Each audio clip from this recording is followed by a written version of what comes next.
you. Thanks, Sam, for being here. It's been such an amazing talks, and talking to crowds. It's really been great. My name is Zara. I'm been with Snapchat. I'm a part of the data science team within engineering. It's been about 1.5 years, but definitely feels more like 5 years. There's just a lot happening, and today I'm going to talk about challenges that we have to really have a good app on Android. I mean, from my own experience, I have been an iOS user for years, and then I migrated to Android a couple months ago, basically, honestly, to just get a sense of what's the problem and how we can solve it. It's been excruciating experience. I have to be honest, though, I don't have the highest-end Android phone because, again, I wanted to know what is real experience, how users are experiencing Snapchat on a low Android device, and it doesn't even seem like the same app. So it's just the shell is the same, but the performance is like so much different. And we know these different devices, especially when it comes to media, they have very different way of working, and performance metrics are just even, they have to measure it differently, and the whole QA process has to set up separately and all that.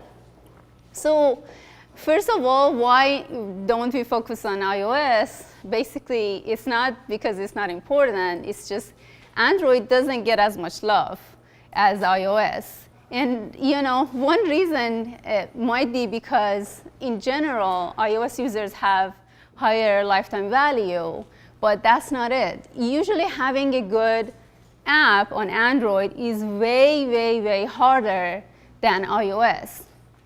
One simple reason is that these are the devices that we have. So these are only phones and tablets. And for Android, I did some trimming because let's say if there is a device somewhere that only 10 users are using, I can clearly say we can ignore those, and that's fine.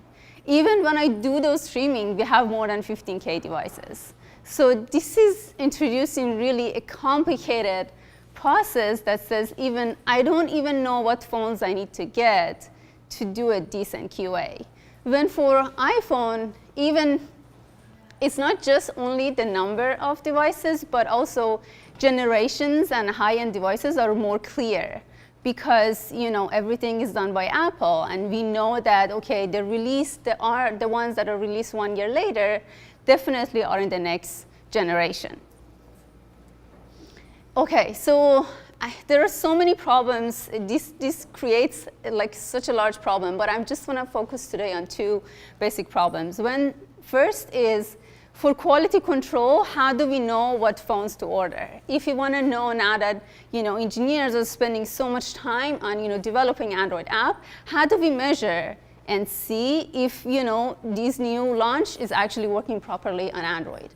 How do we make a priority and say, okay, what are the phones? Definitely we can focus on 15K devices, but what are the phones that we need to get focus on? And also, should we have all the features on all the phones? I mean, if we know that some of the Android devices are really low end, can we do and test and do a feature gate and see, okay, what are the devices that perform decently on certain generation of Android? So I want to give an example to just add up the whole complication of Android. So this is a typical Galaxy S8 phone. And that's what I say when release year cannot use as a cluster. So it's very simple. We can say we have 15K devices, we do a clustering, and then figure out what phones are actually similar to each other. But we have a saying in Farsi that says, "Ishq aasan namud awwal wali uftad mushkilha," which means love made it easy at first, but then problems keep coming and coming. So okay. Galaxy S8 is one of the popular Android phones, and we want to order some of the S8, and it seems simple, but Galaxy S8 has more than 10 major different models. I listed a few because I didn't want to bore you with the whole list.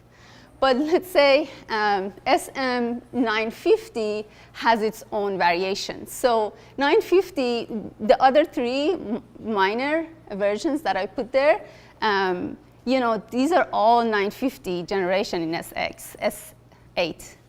Are they all similar? Unfortunately, it's not straight answer because they are not. All these three have a different chipset. So even though they release in the same year, they market it as the same brand, but their performance is not at all similar because their chipset is not similar. So we realized that if you target on the country release, you can control to some sense because usually the same chipset and the same software actually ships for the same market sometimes. So you can say, okay, Galaxy S8 that's been marketed toward Middle East region, these are probably similar devices. So it helps a bit, but again, there are so many experiments going on there, and it's not perfect.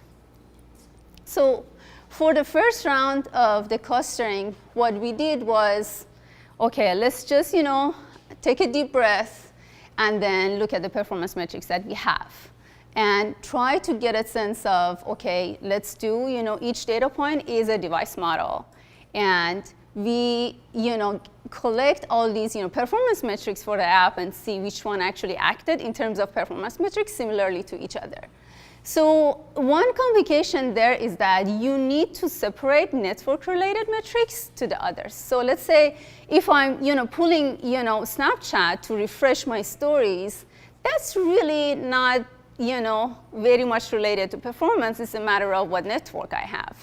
So a lot of our metrics actually was a combination. So it was a long process of, talking with engineers, a lot of testing to actually get these metrics right in place. So let's say cold start, warm start, camera creation delay. These are the metrics that are, actually performance metric. And a lot of other ones we actually separated and only included the ones that truly meant performance. And also it's something that we can control. So let's say if, in the market of Brazil, people don't have a lot of phones with data and they usually get on Snapchat when they are on Wi-Fi, then there is not much we can do about that. So it should be some things that we can control and get a sense of, similarity.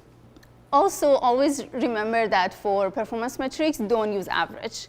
Average means nothing in performance because there are just so much low and so much high values that average doesn't mean anything. You need to really look at percentiles. For example, I looked at the P90 because I wanted to know, these bad devices, they had a really high P90 value, so I wanted to use that as a signal. We all know that 80% of any data science project is data cleaning, but this was a whole new level because it wasn't just clear data cleaning. Sometimes it was really hard to know what is an outlier. So let's say there was a Motorola phone that had a lot of users, and we were looking at the value of performance, and we saw really, really, really large values, which didn't seem reasonable. And we thought, okay, this is probably a data logging issue or a problem. But then we ordered a phone and we actually tested it and we couldn't believe our eyes because that was actually true. So sometimes it was really challenging to know, and I didn't want to include just have a cutoff threshold and exclude anything above a certain level because there might be a lot of valuable data actually on that spectrum. So actually this data cleaning process turned out to the whole new project that actually helped a lot for QA because we went through some of these devices, we figured out, okay, these are outliers, these are really bad, we need to do something about it even before this project actually finishes. And there were some that actually data logging issue and we needed to fix the process in terms of engineering, go through implementation and make sure that it was actually implemented right. And also at the same time, some of the discriminant factors such as country still was helpful because you might think that these are all irrelevant of what country you are in, but especially when you are in an app that there is a big network effect in there. If you're in the US and you have a low Android device, you're more likely to put up with it because all your friends are there. So even though you're complaining every day, such as I do on Android, but I'm still on it because there are other reasons. But if you're looking at a market that there is a really low penetration, it's really more likely that the users actually churn and go away. So that's also changing the distribution of metrics. So what was the result of that clustering? The result was that at the end, we got a set of devices that actually change in terms of performance similar to each other. Let's say our latest release, we look at 5 different clusters, and we saw that low-end devices actually are improving together or degrading together depending on what features you're looking at. So that was very helpful in terms of understanding the performance metrics, monitoring through the launch, and could potentially help with feature gating. But there are a couple of disadvantages here because you could easily fall into the self-prophecy. You're using the results, the performance metrics that already exist and assume that this is how the phone is. But there might be some of the phone models that you haven't really done a good job on development. So that phone, based on inherently based on a chipset and other things that they have a potential to be a high-end device. But since they are not, because it's my fault, then they get into medium-level generation, and we keep looking at them at a the medium generation phone. So that was one reason that we moved on to the next version of clustering that includes a lot of hardware information as well. So, I mean, it's really the reason behind that is if I'm buying a phone that has a really higher CPU, I have a higher expectation on what I have, what I need to see. So if I'm spending $200 on a phone, I know that a lot of apps would suck, and I probably put up with it again. But if I'm spending a lot of resources on a phone, I have a higher expectation. So another complication that came here was that you have the model, you can basically scrape the web and see what the specification it was. But again, it's not as simple because for some model there might be multiple data points. You don't know exactly which one is true. Even some models might not be actually accurate. So what we realize is that we need to develop an analytics that self-report these data per usage. So if I'm using my Android phone right now, it does report that what kind of CPU I have, what kind of RAM I have. And screen size is also important, also clock speed. The screen size it was something that we could actually easily get from web. So that's the data that is not inaccurate. But CPU and RAM, both the 3 of them, was really challenging in terms of getting accurate data. And there were just so many multiple data in there that we decided to self-report. So I didn't go through the actual clustering method because actually that wasn't at all complicated as you would think. So the whole process of getting all these data together, understanding the quality of metrics that you're looking at, that was the really pain point of this project. I think that's all for me. Hopefully we get to a day that really there isn't a big difference between iOS and Android in apps.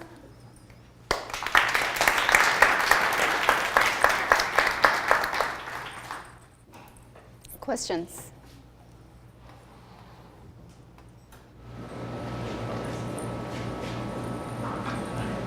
This is a somewhat naive question, but I wonder what is detrimental in the Android devices, detrimental to the act of QA.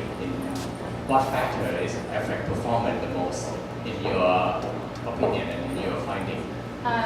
What effects in terms of QAing Android phones? Yes, you said that because there's a variety of factors that's coded to Android phone, like you have different RAM, different size, screen size. Which one of those factors affect Right, you mean in terms of hardware factor? So I think actually all four of them that I mentioned, all of them were important. I think definitely CPU, if I want to rank them, CPU was the highest. But I wanted to also iterate on the challenge. So I think the challenge of QA for these phones, we can get these data, like hardware data, and we can select based on hardware. But unfortunately, that's not the only thing that matters. It's one of the factors, but it's not.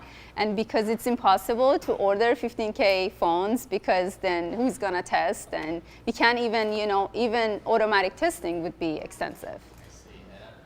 Another naive question would be that why can't we just specify the recommended spec for the app and then do QA on it instead? I mean, we can, but then that we can. I mean, it's a realistic approach, but then if you want to grow really on a market that you started, in India, in a market that people don't have really high-end phones that much, then you're basically gonna ignore them if you look at this approach. So the way that clustering was also useful, that okay, there are these set of low-end devices, but we could actually concentrate on a subset that is in a market that we care about most. So it's, we can, but then that poses a really limitation problem that says, okay, that makes it really kind of impossible to grow, in developed market. I can just talk. Really quickly, pretty simple question, but what are the data sources that you've got? You mentioned like hardware, CPU. Was that all scraped online? And then additionally, on top of that, like performance metrics like camera recording delay, cold, warm start. Like how do you get all that? So these are the data that we developed based on our usage in the app. So it was an extensive process to make sure that these metrics actually implemented right. So the V2 is actually all the features, it's developed in-house. Even the hardware information, we are actually reporting from usage. So if I'm using Snapchat on my app, when I'm logging the data on my app, it says, okay, what kind of CPU my phone had. So because that's just the way that it's going to be the most accurate. Yeah, great for the device. Yeah.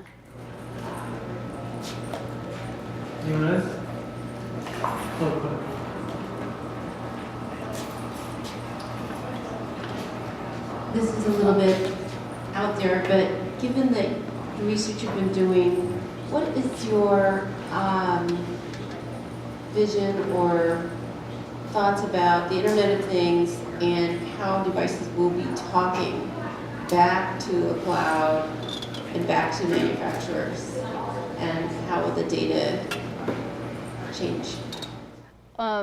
Right. So I'm guessing it would just add a lot of more complications. But again, we can really get an understanding of different sets of device and get an understanding of how things are doing. But then again, now that we're dealing with 15K Android devices, that's complex. So I can't even imagine how much more complex that would be. But we'll figure it out as it goes.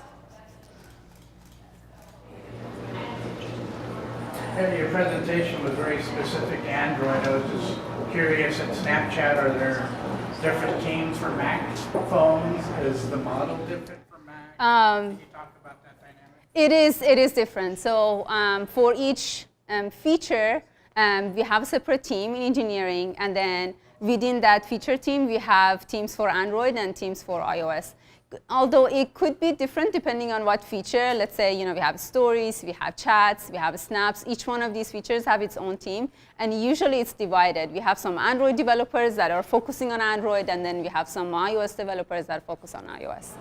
And when you come up with a new feature, both teams just work in a autonomous? Yeah, Really? yeah. Usually, most cases it's like that. Yeah.